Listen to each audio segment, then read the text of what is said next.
Hello and welcome to the Padawan podcast, Apocaflix Movies All Star Wars podcast, where we sit down and discuss the galaxy far, far away. I am your host, Jake Berlin, aka Qui-Gon Jake. I am joined today by my fellow Rebel scum, Gio Ramos, aka C3Gio, and Jacob Barley, aka Graham Moff Barley. How's it going, fellas? Great. I need to watch The Force Awakens again, man. I just watched Rebels. It made me want to watch it. I just watched this video about John Williams' freaking score. I want to see it again. And I am one step closer to the dark side. All right, well, let's get right into it. So the first topic today, it's the biggest Star Wars news throughout the last week. Something that's been talked about for a long, long time, but we got a closer look at it. Star Wars Land at Disneyland. I wanted to put it first because we live closer than a lot of people in the world, and I'm sure it's something that we're going to be visiting very, very soon. But you got to check out the concept art. It was released during the Disneyland, or the Disney 60th special, on Sunday, I believe, when Harrison Ford announced it on stage. Yes. So let's just go around the table, what you thought of the concept art, how fast will you be visiting it? Jacob, let's go and start with you. I just have one question. Are they gonna have apartment complexes in Star Wars Land that you can live there in? Because I would I would build my life around living there. I would love to do that, but no. Just looking at this concept art, got me so excited because, when you're watching Star Wars, part of the fascination of it is this world, and you feel like you're there when you're watching it, and when you could go to a place that was built like the same exact way, I'm so excited. I know it's going to be expensive, but I cannot wait till this is done and we can go. I'm we got to plan a trip. Definitely. I just can't wait to go to a cantina bar and order a drink, I know. Order some death sticks, hopefully, and I'm so excited. It looks amazing. Well, one thing I kind of want to do is, I know it sounds bad, but I kind of want to get arrested so I get pulled away by stormtroopers. Yeah, I hope there's it's kind of like a dream, I hope there's a way where you can do it in a fun way. You could pay and just fake it, but then they come arrest you. That would be pretty cool. Well, Gio, what do you think, man? First off, when Harrison Ford went on stage, that atmosphere at the event was just crazy. Definitely. But this looks awesome, man. I'm excited about some of the attractions. You're gonna stand in between a battle between the First Order and the Resistance. Looks like you can pilot the Millennium Falcon. Yeah. Jacob mentioned the Cantina Bar. It's gonna be cool. I want to see that band from The Force Awakens go in there and play that song while I walk in. How cool would it be, if you're a bartender and you find a new job and you find out you're bartending for the cantina in Star Holy Wars? crap, You get to dress up as a Star Wars character for the rest of your life if you work there. It's dude, whenever I plan on moving there to Southern California someday, I'm gonna apply for a job there. Yeah, the concept art, just like you guys, it's amazing. Some of the stuff, the Cantina Bar, obviously, the Millennium Falcon attraction is great.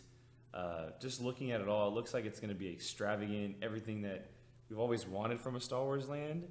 Just think about 14 acres of Star Wars. Oh, man. In LA. It's dude, I cannot wait. It's going to be incredible. It's going to be beautiful. Yeah. And I hope they have the Cantina from A New Hope and Maz Kanata's Cantina. I hope so. I hope they have both. I hope the Cantina band from the original Star Wars is in that one, and then Maz Kanata's band is in that one. That's what I want. Dude.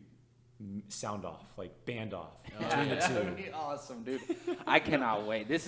I can't believe they're making this. A lot of people are gonna waste a lot of time and money on this, but who cares? So be it. Yeah. All right. Well, moving on to some real movie news.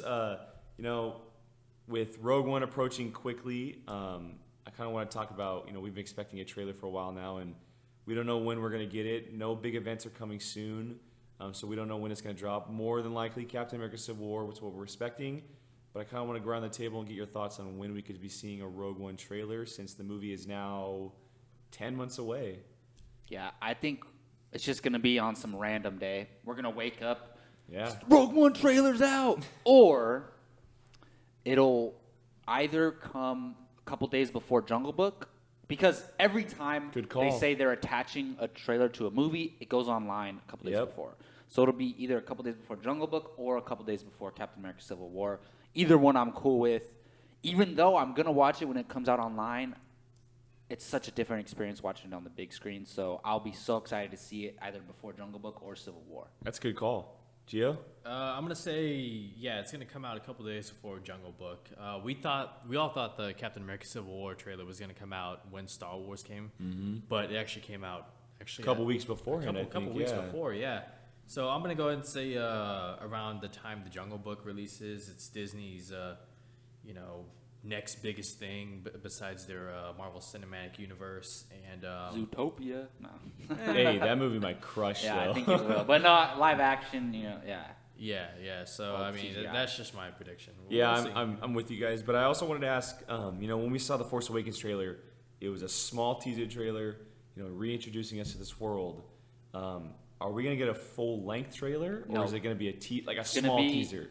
music playing, no dialogue, just like the first couple Force Awakens trailers. I think that's in my opinion. Well, I don't know if you guys have seen the concept trailer for Rogue One. It was at Star Wars Celebration, but I saw the trailer. it showed in the background the Death Star. It yep. looked like a moon, Like a It was holographic form, huge. though, right? No, it was the Death Star. It was Was it? huge, yeah. Because it was a trailer of the landscape, and then it panned up, and you saw the Death Star.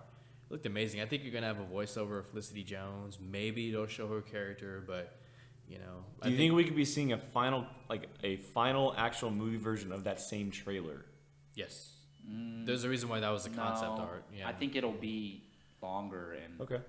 and more. do you have think more in it. do you think it'll finish with a little breathing from the Dark Lord himself? Oh, of course. I think it has to. I think Yeah. it's a huge missed opportunity if they don't include Vader, blast Vader in this marketing. If he's good, actually has a significant part of the movie. Well, it sounds like he's going to be. Not like Revenge of the Sith, where they blasted Yeah. him in the marketing Yeah. and he was only in it for less than 2 minutes. Right. So if if he has a significant role like we're expecting, maybe not as huge as Felicity Jones, but just maybe the main antagonist, then please have him in the trailer. Yeah, definitely. All right, well, staying with Rogue One, Riz Ahmed, who's rumored to be playing a character named Bodhi in the film. He was in that first image that we saw a couple months ago. He was at the BAFTA Awards over the last few weeks, and he got interviewed and was talked about Rogue One because obviously it's the next big film for him. He had his breakout role in Nightcrawler where he was fantastic. But out of the interview, some of the main things coming out, he said he's excited for the scale of the film, obviously because it's the biggest he's ever worked on, and he said he's more excited because it's a more realistic approach to Star Wars, and that's interesting words because it is Star Wars. It's a galaxy far, far away. The Force, Jedi, Sith, all that kind of stuff. So I kind of just want to get your guys' thoughts. Is realistic a good thing or bad thing for Star Wars? I think it's a good thing, especially considering you have Gareth Edwards attached, who made Godzilla as realistic as it could have been for that movie. So Riz Ahmed, his comments further support that decision to put him on. And as for the scale, I mean, you don't get any bigger than Star Wars. The realistic approach, I feel like it's good. Because I want these anthology films to kind of separate themselves a little bit from the main films, but not too much. We've gotten word that there are going to be no Jedi Knights, none of the Force using kind of stuff. I don't know how you're going to do that with Darth Vader in the movie. But I mean, I like his comments. I like that he's enthusiastic about it. Riz Ahmed is clearly a guy who doesn't sign on just for any project. He was clearly, attached with Nightcrawler, and looks like Rogue One will be, even more exciting for him. So It kind of further clarifies that this film is going to be a hard, gritty, grounded war film with less Force users. Obviously Darth Vader is going to be in there, but I love his comments. I mean, he seems very excited, and that's always a good thing. Some actors do it for the press, and they have to support the movie and stuff. But I don't think actors and actresses are going to do that for Star Wars. Star Wars is a different breed. His comments are really good, and I look forward to seeing him in the movie very much. Maybe even right behind Felicity Jones. I thought he was so good in Nightcrawler alongside Jake Gyllenhaal. It's a very interesting role. I hope he has a big part in the movie. But Jacob, I mean, you read the comments, or you listen to the comments, so what do you think? I mean, I like it. Any actor that gets asked about the movie they're working on, especially in Star Wars, they can't say too much. So they're always trying to work their way around it. But I watched the video, and it seems like he's very genuine in his excitement and, his praise for Gareth Edwards and how they're going to handle this property. But I want people to be careful, because when he says they're going to be realistic, we don't mean like like Daredevil on Netflix realistic. No. It's like realistic in the Star Wars Yes. universe, as far as these war and these battle scenes are gonna mimic like real war and battle scenes that we've seen in other movies Saving that happen Private in real Ryan. life, but they're going to be adapted into the Star Wars universe because obviously they have different weapons, they have different guns, they have different, automobiles, they got TIE fighters and X-wings. all of their technology is so different. So when he says it's going to be realistic, they're not going to have like tanks and stuff from our world. It's going to be realistic within the Star Wars universe, and that excites me because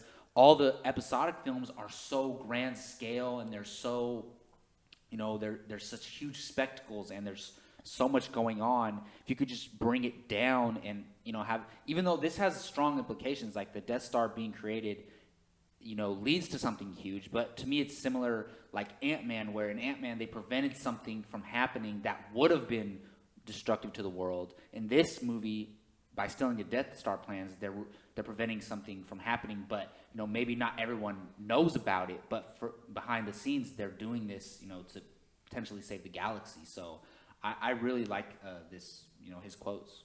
Cool. Yeah. Well, we're gonna move. Yeah. What if they announce that Rogue One has an R-rated cut? Come on. No. Come on. Get that If they outta do here. an R-rated Star Wars movie, I'll probably never go watch a Star Wars. I mean, look, I wouldn't, like I said with Batman v Superman, after the movie's out for 6 months and they say, hey, on the Blu-ray, there's going to be, some R-rated deleted scenes or something like that. That's cool. But they shouldn't announce it like it's this huge deal.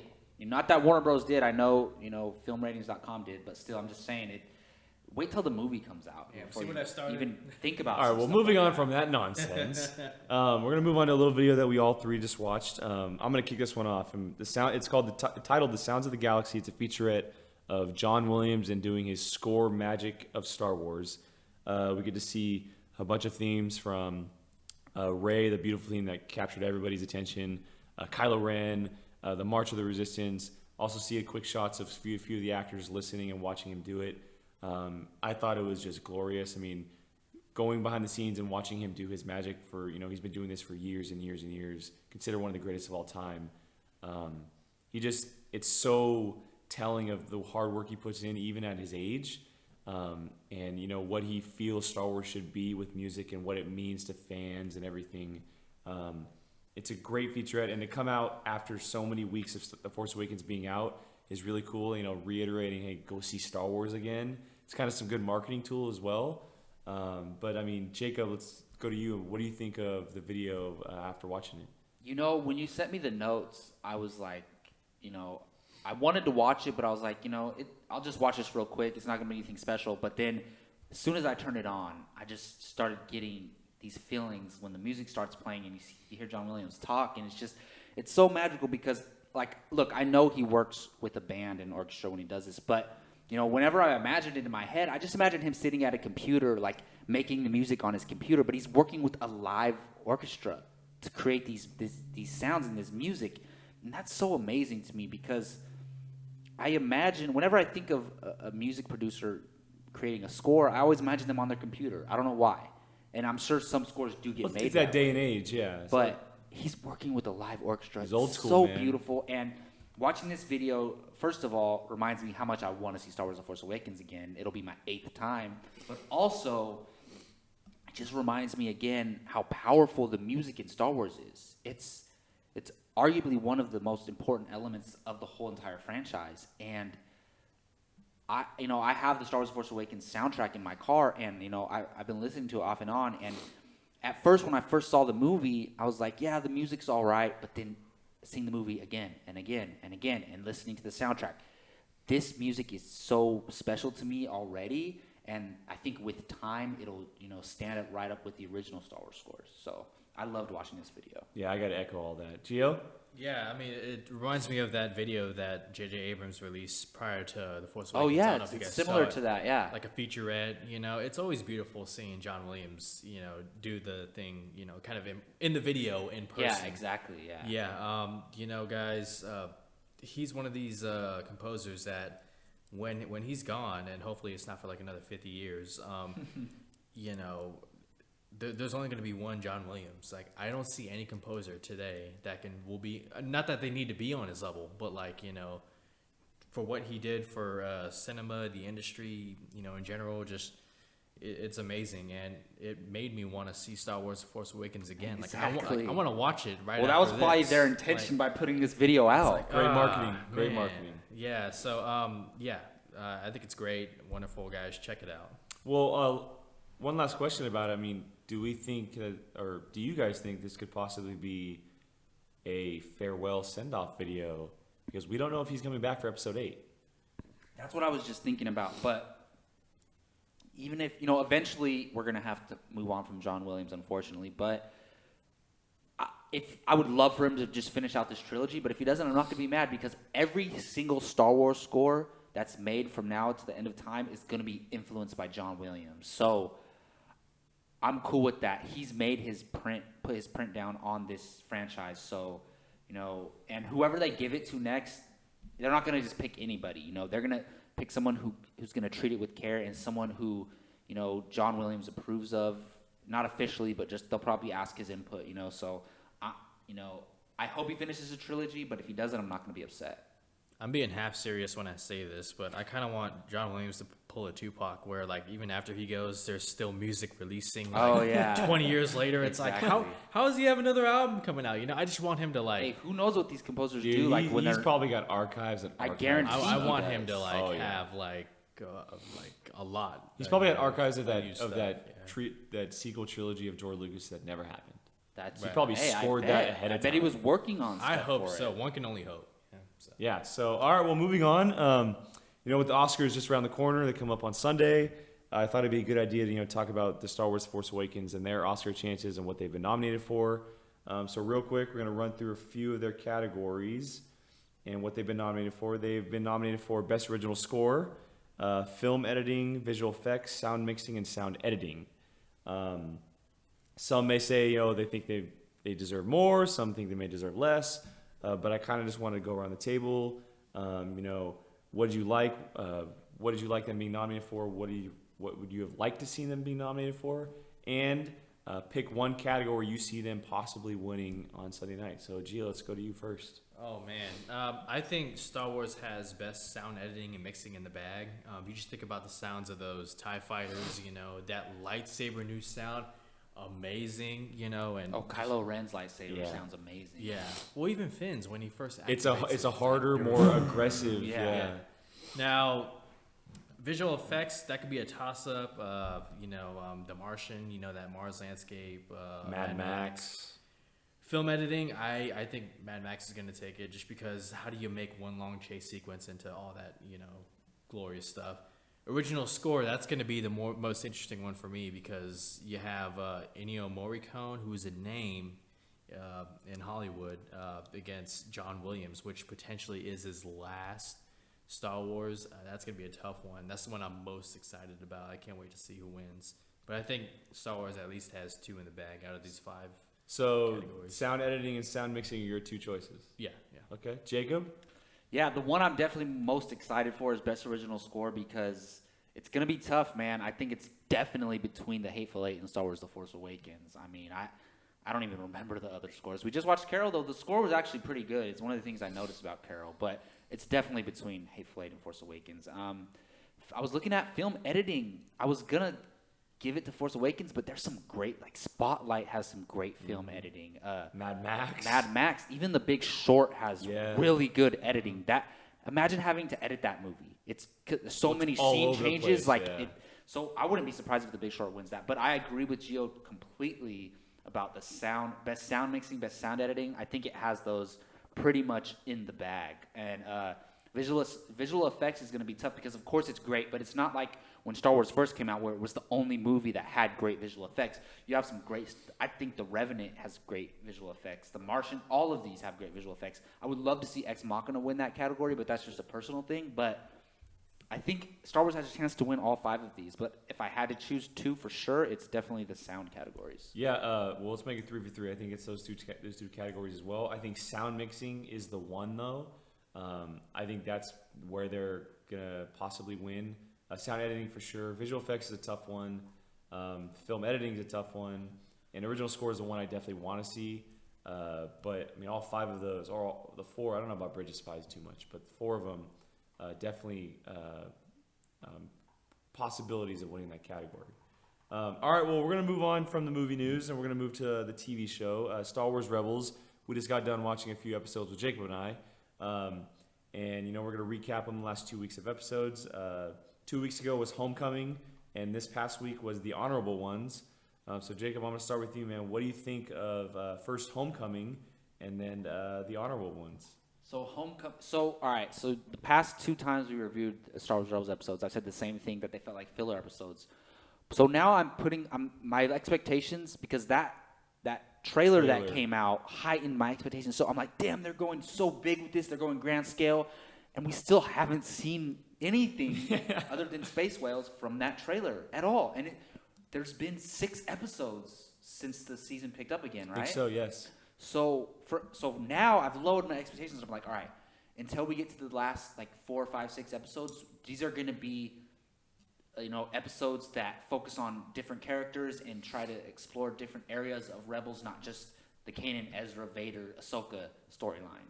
But so when I put my expectations in that place, I really liked this episode. I didn't love it. I liked it a lot. I liked learning more about Hera. What the hell was her accent? Did that accent come from? They didn't even explain it. I loved it, though. I wish she would talk like that all the time. Came out of nowhere, yeah. So, Gio, I know you've seen the show before, and obviously we just spoiled it for you. So she talks in sort of like an American accent all the time. And when her dad comes around, breaks, I don't even know what it was. It's they live on Ryloth, so I don't know what it would be called, but it's her home accent. Yeah, it's starts coming out. It's a totally different accent, and she only talked to her dad in that accent. So I'm really curious, why is she hiding it? I don't know, but it was great. I thought it was such a good scene. I wish she would talk like that. And I thought it was really funny how Kanan was nervous in front of her dad because, I know from reading some canon stuff that Kanan does have feelings for her. And, you could assume from the show, but in the... They're like mom and dad. Everything you need to know about Star Wars book, they say Kanan has romantic feelings towards Ezra. Hera. Whoa, hey now. Sorry about that. Or Ezra, Hera, it sounds similar, but Kanan did mix everybody up. Yeah. Oh, true. So hey, I'm just going with the episode. Yeah, he was nervous, but it did feel a little bit of a filler, but I enjoyed it though. I thought there were some really cool moments in there. Yeah, I'm going to kind of go off Homecoming a little bit. Yeah, you do Homecoming, then we'll both do Homecoming. So I kind of agree. It was kind of a filler. We learned a lot of things, though. I mean, the Hera Cham Syndulla stuff was really good. Having her father come in. Got a little bit of a backstory on Chopper and where he's from and how Hera came in to own him. I thought the accent thing was really cool, but we talked about it when we were watching it, that one scene between Ezra I and forgot Kanan, about that, yeah. where they force pull each other. And then Ezra pushes Kanan. I mean... I talked about it with you guys last week, but that scene stood out to me the most. It's something new we've never seen with Jedi before. Yeah. And we talked about it. They're starting to unravel more and more things these Force users can do. Exactly. And it was such a cool scene to see just kind of plotted in there in between everything and see what they're capable of together and how much they've grown together. Yeah. Well, you saw how excited I got about it, right? Like, I forgot you talked about that scene, and as soon as it happened, I looked to you. I was smiling. I was like, "What the hell? That's so awesome!" And for those of you who don't know what we're talking about, it's a scene. There's these doors closing in the ship, and Kanan pushes Ezra through the doors, and then Kanan jumps up, and Ezra pulls him before the doors close. It's so freaking awesome. I got so excited about it. But yeah, you just reminded me. I really enjoyed this episode. Yeah. So I mean, it was a little bit of filler, but there was some things we learned. Some great action in there. The Zeb Sabine stuff. Cham Syndulla coming back to the good side, all that kind of stuff. But we're going to move on to the honorable ones now, and this is an episode that's kind of been hyped up for a while now, where Zeb and Agent Kallus are on a planet or a moon together by themselves. So you knew this episode was coming? Yeah, they've kind of been hyping up a little bit. They released it a while ago. So Zeb and Agent Kallus, they get trapped on a moon together, and they have to help each other get off and kind of form some kind of friendly relationship in a way. So Jacob, what did you think of it? Well, up until this point, Agent Kallus has been Zeb's main nemesis. Callus led the attack on his home planet and basically slaughtered most of his, race. And, at first I thought Callus was just going to be one of these, all evil type characters. That's the way he's kind of been portrayed.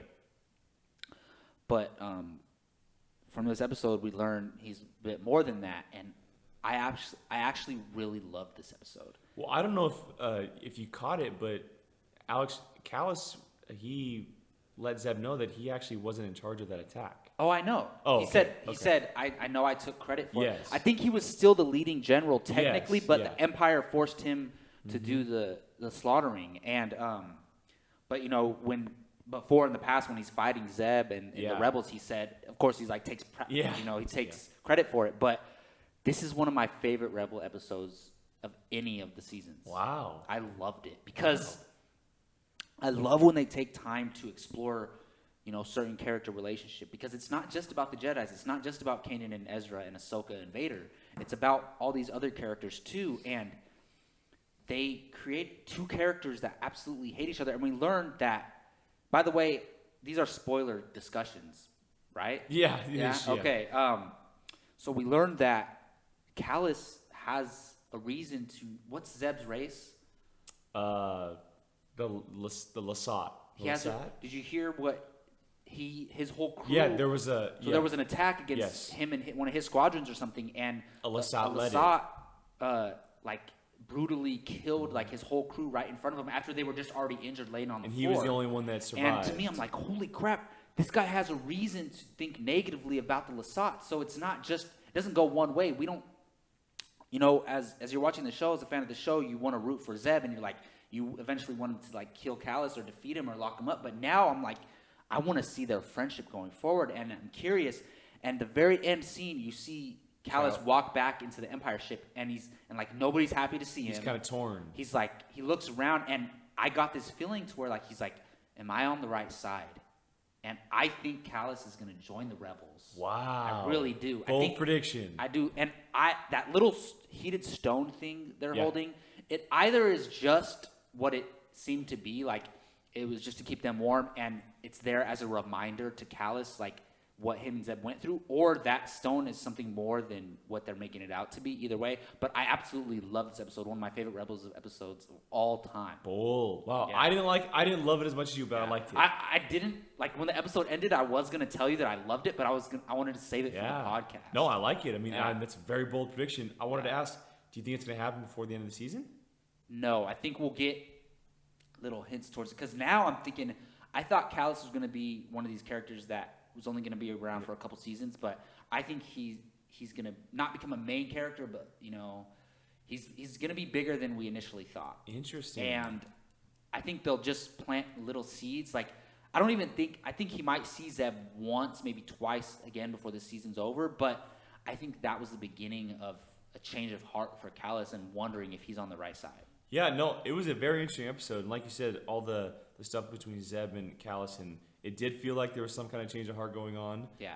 The ending was definitely a tell of that. Different tone. Like you said, he walked in. Nobody was really looking forward to seeing him. They thought he was dead. Well, that's what I was saying. These are some adult themes. I was telling you, this is a really adult episode, in my opinion, I thought. No, I mean, it was great. It was better than the last 3 episodes we had gotten, because the last 3 were very much fillers. Mm-hmm. This was it felt like it was a lead into something more going down the road. And hopefully it does pay off in the future. And I mean, if he does flip, I would love to see that. Well, that'd be interesting. At first, you think this episode is filler, but then you think what implications Callus flipping would have. Because imagine if there's this huge battle at the end of season 2, and Callus is they're gonna kill Zeb and the Rebels, and he has that change of heart, and that could change everything. And because so far in the 2 seasons of Rebels, Callus has kind of been the Tarkin-like character. Oh yeah, he's been the main antagonist. Yeah, so it would be very interesting to see him flip. Yeah. For sure. All right, well, moving on to Star Wars Rebels, we're going to move on to our last segment of the day, Address the Academy. We're going to bring Gio back into the fold. He missed out on last episode, and we're going to go to him for the Address the Academy. So what do you got, man? Well, let's talk about love in a galaxy far, far away. I knew it. So, I probably have an idea. As many of you know, in Star Wars The Force Awakens, there was some major chemistry going on between Rey, played by Daisy Ridley, and Finn, played by John Boyega. Now, I think the two of them are going to become a couple in the Star Wars movies. I don't think it'll happen in 8, but possibly in Star Wars Episode 9. And if it doesn't happen, I'm going to kind of wonder, is it even a good idea for Rey to even fall in love? Because we've seen in these Star Wars movies that anybody who falls in love, bad stuff always happens. In the movies, in the comics. Well, especially for Jedi, you don't no attachment. Right. I mean, look at Anakin and Padme. Look at Han and Leia. Their kid ended up being a psycho. That's true. Nothing good comes from love. Look at Obi-Wan Kenobi in the comics. Apparently, his love died. 2 of them. He had 2. Yeah, but that dude's so strong-minded, it doesn't affect him. Right. And, who knows what Luke Skywalker, was that a gravestone that he was standing next to at the end? Hell yeah, it was. Who knows? But, I think it will happen. I think Rey and Finn will end up being a couple. There's a comment that I read online that when she keeps saying, "Stop holding my hand," I think that'll be a little foreshadow tease in the future. I think they have great chemistry. I think there's a reason why they hugged for so long. I think there's a reason why they kept holding hands. I think a lot of things, actually. So what do you guys think? Huh? Go ahead. Well, so you're saying that you don't think it'll happen in Episode 8, but you think it'll happen in Episode 9. Yeah, I think Episode 8 will be more of them, finding themselves, Rey becoming a Jedi, training, and Finn becoming a rebel soldier, so you say. So then it won't happen because Finn's going to die in Episode 8. Damn. No, anyway, I'll put that aside for now. Why you gonna, wow. Anyway, no, I mean, would I like to see it? Sure. I mean, I'm not against it at all. I mean, they had great chemistry, that's obvious, but I think it was clearly platonic. For both of them, they're each other's first real friends. Finn was in the Empire, brought up as a stormtrooper. Nobody really looked at him like Rey did, like he had said. Rey was brought up almost kind of like in a slave-like place, as a scavenger, had to scavenge for food and water and stuff, and she was on her own for most of her life. So Finn coming in her life, it's her first real friend. I don't think Daisy Ridley's Rey is going to get any kind of romantic interest. If anybody, I think it's going to be Poe. I don't see it happening. I think Finn will get somebody, but I think it's going to be someone new in Episode 8. Would I like to see it? Sure. Like I said, I'm not against it at all. They had fantastic chemistry. They were 2 of the standouts in the film. A lot of people walked away saying, "Oh, Rey and Finn, they were so great." John Boyega, the dude has the greatest charisma right now. He is fantastic. And Daisy Ridley, I mean, we all love her. She's just amazing. But personally, I don't think it'll happen. If it happens, am I cool with it? Totally. It's the best thing that could happen for Star Wars. But let's say this though, that kiss at the end of the movie, that's like friendship. Like you're in the friend. It's a straight friend zone right there, man. See, the reason why they went for that is because Rey wants her first kiss with Finn to be while he's conscious. No, he wants her to brush her hair behind her ear. All right. That's a friend zone death right there. There is no way this is happening. There's no chance. 0%. I'll even go -%. Look, they had great chemistry, and all those things you said, Gio, are true. But I think all those things you said go against your argument. All right, first of all, just because our main 2 characters are male and female doesn't mean they have to get romantically involved. I think having them have a strong friendship is going to carry much more weight going forward. It's going to, romance is so difficult that, like, if something goes wrong, that can ruin their friendship and just, these are our 2 leads. So we're going to see, I mean, as far as we know, unless one of them dies, but I don't think that's going to happen. But, bold. Me saying that it's not going to happen. No, mine was bold. Yeah, no, definitely. No, I think Finn's going to be, because we need, all right, we all assume that Finn is not force sensitive. He's not a Jedi. He's a soldier. I could see him leading the rebellion. No, I agree. Totally agree. So, or not the resistance. Same thing. Is what I mean. But the good guys. So I think having a strong friendship will carry so much more weight for Star Wars going forward. And I think they made it clear that they are not going to be romantically involved at all. That hug was a friendship hug. I think Finn might have a little crush on Rey. Oh yeah, definitely.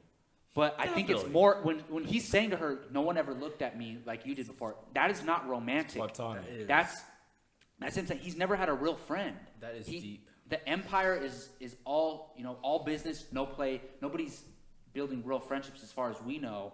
So Rey's the first, because he lied to her and said he was part of the Resistance, and her face lit up, not because of him, because of the Resistance. So everything they planted in this movie, all the little looks between them, all the hugs, the kiss on the forehead, everything hinted towards them having a strong friendship. And like I said before, that friendship between them two is going to be the heart and soul of this trilogy. And I don't want that to be ruined by a romance. And I would put money on it that they're never going to get romantically involved. And I don't think they should. I don't think it's a bad thing. Ooh, I hear a bet brewing. But I just... Look, I wouldn't completely hate it if they announced it, but I don't want it to happen, and I don't think it will. Well, we all know a strong friendship is the foundation for every relationship. That's true. Right? And I want you guys to think about another pair who ended up being a couple later on in the movies. Ron and Hermione. Right? But that was kind of like... What? That was what? That was different because I feel like Rey and Finn are Harry and Hermione. Exactly. That's exactly what I was going to say. Not Hermione and Ron. I think I do think though. there's going to be a love interest spot in for Finn, though. Yeah, I think episode he's going to get someone because he's desperate for one. I mean, come on. The dude was a stormtrooper. He's probably, He asked Daisy. I know where you were going with that. He asked Daisy Ridley if she had a boyfriend. That right there is just a sign that he's attracted to her. Okay, Gio. I think he has a crush on her. Let me ask you this. Gio, what? If you're on the Millennium Falcon with Rey and BB-8, would you ask her the same thing? If it was me taking Finn, and Finn No, wasn't there? if you weren't friend, but it was you. Me, you, Daisy Ridley, and... Yes. Would you ask her if she had a boyfriend? Yeah. Exactly. He's a dude. He didn't ask her like he's interested. He was trying to figure out why she wants to go back. It's all friendship to me. When we all rewatch the movie, like in a week from now, I want you guys to pay close attention to when Finn tells her the truth and that look on her face. That's friendship right there. She trusted him and she feels betrayed. She's feeling something because he's... But then she forgets about it and goes to do her vision.